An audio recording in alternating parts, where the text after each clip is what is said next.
I need you to lock in for a second, because what I'm about to lay out might be one of the wildest situations shaking up the NBA right now. Zion Williamson, he will miss an extended period of time with a right adductor injury. According to Clutch Points, league insiders are saying the New Orleans Pelicans are ready to accept, and I quote, the first decent and reasonable offer for Zion Williamson. Yes, seriously.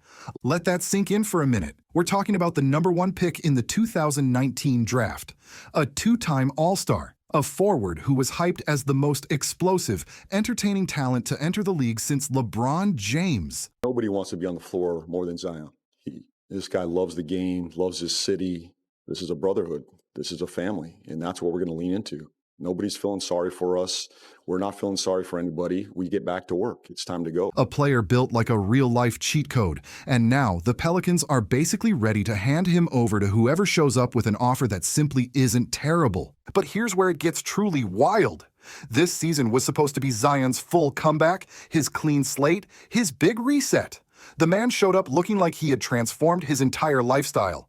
For real, he pulled up looking slimmer than he did at Duke, and folks were whispering like he hopped on that Ozempic wave. His teammates were shocked too. Some even said they had never seen Zion this lean. Yeah, he looks good right now. He's slimmer than I've ever seen him during the summertime, which is always a really good sign. And I just feel like he's in a really good place mentally. And for the first 10 games, Zion was straight hooping like he had something to prove. So how did we go from Zion is finally healthy and locked in to we'll take the first offer we get? That flip makes no sense at first glance, but trust me, once you see the mess behind the scenes, it'll all click. Because when we get into what this front office did with their assets over the summer, listen, you might actually need to sit down for this. It might be one of the most questionable decisions any franchise has made in recent memory, and it's put them in a spot where moving Zion might be their only real option. Nobody wants to be on the floor more than Zion. This guy loves the game, loves his city, wears this logo with great pride. And yeah, I'm also going to break down which teams could actually pull off a Zion trade. One of them is a legit championship contender, and you're not going to guess it easily. So let's rewind this back to September, because for once, the vibes around the Pelicans were solid. Zion pulled up to media day and the entire room froze, jaws on the floor. He looked like he spent the whole summer locked into some intense conditioning program. Even his coach, Willie Green, couldn't stop hyping him up, saying things like he saw Zion's work all summer, how focused he was on his body and conditioning, and how much he wanted to be available for his teammates. According to Bet, here's how everything went down. While Zion was rehabbing that hamstring from last season, he sat down with Pelicans trainer Daniel Bove, and they had a real, no-nonsense conversation. The type of talk where everything gets put on the table. Bove basically told him, Zion, we gotta figure this out. When you come back from rehab, we want you better than before. That's when they built a whole new plan from scratch. They brought in boxing drills, football field workouts, and all kinds of creative training methods to lock him in. Zion even teamed up with Teresa Weatherspoon, a 5-time WNBA All-Star and former Pelicans coach. And Zion himself said it straight. It feels good to feel good again. He even admitted he hadn't felt this strong since high school or college. And in the preseason, Zion looked unreal. Sports Illustrated pointed out he shot a wild 82% in their final preseason game. He dropped 18 points on 9 for 11 shooting against the Magic. But it wasn't just the numbers. Fans saw improved mobility, more bounce, more aggression. The media started buying into the hype too. People were thinking this might finally be the year everything comes together. But just like every summer video of Ben Simmons working on his free throws, we've all seen the pattern repeat. The Zion injury and weight drop storyline plays out the exact same way every time. The season started, and within weeks, the nightmare came rushing back. And to really show you how serious this situation is, because I promise this isn't me exaggerating, let's talk numbers. According to NBA.com, since Zion was drafted first overall in 2019, he's only played in 45% of the Pelicans' games. 45! The top pick in the entire draft has missed more than half his team's games across 6 seasons. That's not injury-prone. That's barely even part-time availability. It gets even wilder. As RotoWire reported, Zion has played fewer total minutes in his entire career than Paolo Banchero, a player drafted 3 years after him. Paolo has already logged more NBA minutes than Zion. That's how rough this run has been. And this was supposed to be the season where everything flipped because of Zion's weight transformation, right? Wrong. First, Zion missed games with a bruised foot. Then he picked up a hamstring strain, and that kept him out 8 straight games. He returned on November 19th, played 5 of the next 7 games, and honestly looked solid. And then boom! According to the Pelicans' official announcement, Zion was diagnosed with a grade 2 right hip abductor strain and ruled out indefinitely.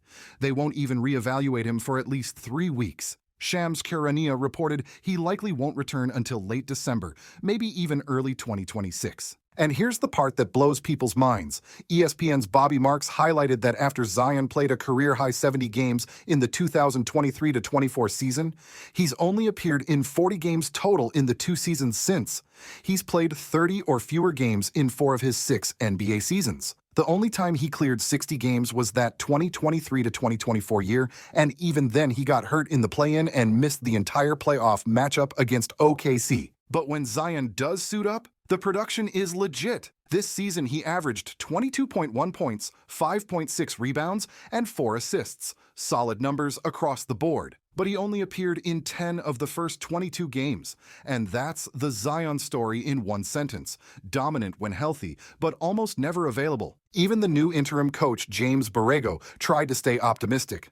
And look, I think the coach is telling the truth, but at some point the excuses just dry up. The injuries keep stacking, the setbacks never stop, and the Pelicans are left wondering if they'll ever see the version of Zion they thought they were drafting. But what makes this whole thing even more wild is the chaos happening inside the Pelicans front office, because that part might be even worse. Let me break down what the New Orleans Pelicans mess really looks like. First, let's talk coaching. The Pelicans fired Willie Green on November 15th after a brutal 2-10 start. And yeah, I did a whole separate deep dive on this, but here's the short version. Green wasn't perfect, but the man went 150 to 190 over 4+ seasons, while his main star was missing 61% of the games he coached. Zion played only 134 games out of the 340 games Green was on the sideline. How is any coach supposed to build something real under those conditions? James Borrego stepped in as interim coach, but he didn't take over a team. He inherited a full-on disaster. And somehow, the story gets even crazier. Because what the front office did last offseason, honestly, it feels criminal for an NBA franchise. Let's start with the draft assets. The Pelicans owned the Pacers pick from the Brandon Ingram trade. Top 4 protected, solid value, nothing crazy. And right before Tyrese Halliburton tore his Achilles in the NBA Finals, the Pelicans traded that pick back to Indiana. And now, the Pacers have one of the worst records in the entire league. That pick could have been a top 5 selection in the stacked 2026 draft class, a draft I've already warned everyone about. Cam Boozer, Derek Queen, Ajay Debonsa, players who might be future All-Stars or better. But hold up, because it goes from bad to straight unbelievable. The Pelicans got obsessed with one prospect, Derek Queen out of Maryland. So obsessed that they packaged the 23rd pick plus their own unprotected 2026 first-round pick just to move up and grab him at number 13 from the Atlanta Hawks, an unprotected first. The better of the Pelicans or Bucks pick goes to Atlanta with 0 protection attached. And yeah, I get it. I've seen Derek Queen play. He's got skill. He's got potential. But an unprotected first is something you only trade when you're confident you're ready to contend. Making that kind of trade while your franchise depends on a star who's barely available? That's wild behavior. The Hawks were reportedly shocked at what New Orleans was offering. Executives said Bryson Graham asked for confirmation multiple times just to make sure the pick was truly unprotected. Their general manager even called Joe DeMars to make sure it wasn't a mistake. They literally waited in disbelief, hoping the Pelicans wouldn't realize how lopsided the offer was. According to CBS Sports, the rest of the league was chortling, basically laughing out loud at how bad the trade was. The Pelicans had Derek Queen graded as a top 5 prospect internally, but even if he becomes great, the price tag was outrageous. They could have had 2 lottery picks in the 2026 draft, a draft loaded with stars, and instead they threw away their best exit plan from the Zion era. And now look at them. 3-19, holding the worst record in the Western Conference. No first-round pick next year. It might be the biggest case of organizational mismanagement we've seen in years. It's like they closed every escape door themselves. So let's put everything together and look at the Pelicans situation right now. Because remember, this is still a Zion Williamson video.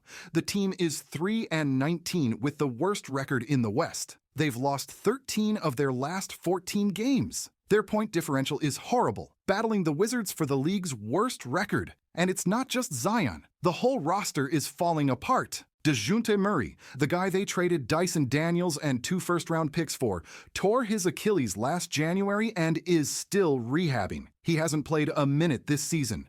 Jordan Poole has missed games too.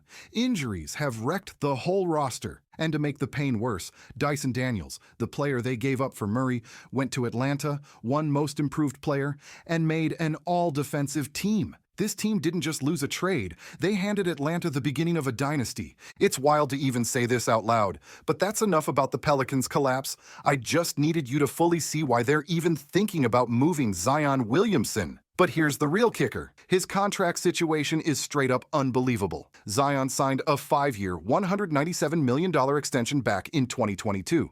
But after he missed more than 22 games last season, the final 3 years of that deal turned non-guaranteed. That means, in theory, the Pelicans could waive him this summer and owe him nothing, $0. Now, that's not likely, but it gives any team trading for him a huge amount of flexibility. Right now, he's making $39 million, and he's owed $42 million in 2026 to 2027 and $44 million in 2027 to 2028. That's serious money. But the non-guaranteed structure on the back end makes him way more tradable than people think. So maybe you're wondering, okay, Mike, the contract sounds manageable, so what's the actual problem? The problem is Zion's real trade value. Who's lining up to give away assets for a guy who's missed more than half the games in his entire career? He hasn't played a single playoff game. He's a ball-dominant forward who doesn't stretch the floor and isn't a strong defender, and when he is healthy, he's arguably a top 20 player. When he's not, he becomes a $40 million cap anchor. It's a gamble with crazy upside and scary downside. Now here's the moment you've been waiting for. Which teams are bold enough or wild enough to actually trade for Zion Williamson? Let's go through them because a few teams make real sense. And I'm starting with the most fascinating one, the Golden State Warriors. Golden State has already been tied to Zion and some Pelicans role players like Herb Jones and Trey Murphy. Meanwhile, the Pelicans have shown interest in Jonathan Kuminga, and the Warriors have ammo. Kuminga is signed to a 2-year, $46.8 million deal. They've got Brandon Zaki, who their ownership swears is a future All-Star, and they have first-round picks in 2026, 2027, 2028, 2029, and 2031. Those picks could be gold because the Steph Curry-Draymond Green era is nearing its end. Both guys are over 35. When that window closes, those picks could easily become lottery picks. So a package built around Kuminga, salary fillers, and multiple firsts? Yeah, that could get a deal done. At 25, Zion could walk into Golden State as their second-best offensive player and the bridge to life after Steph. The risk is huge, but Golden State has never been scared to go big. They traded for Jimmy Butler last year, and people forget this. Steph himself was injury-prone early in his career, so maybe the Warriors' medical staff believes they can help Zion reboot his body. Zion in that championship culture? That's something you can't ignore. But they're not the only California team that would make the call. Not the Lakers. Relax. I'm talking about the Sacramento Kings. They're sitting at 5-16, desperate for star power, and they've been stockpiling players without much strategy. Zion fits their chaotic energy perfectly. They could build salary-matching packages around guys like Zach LaVine or Domantas Sabonis. Is it smart? Probably not.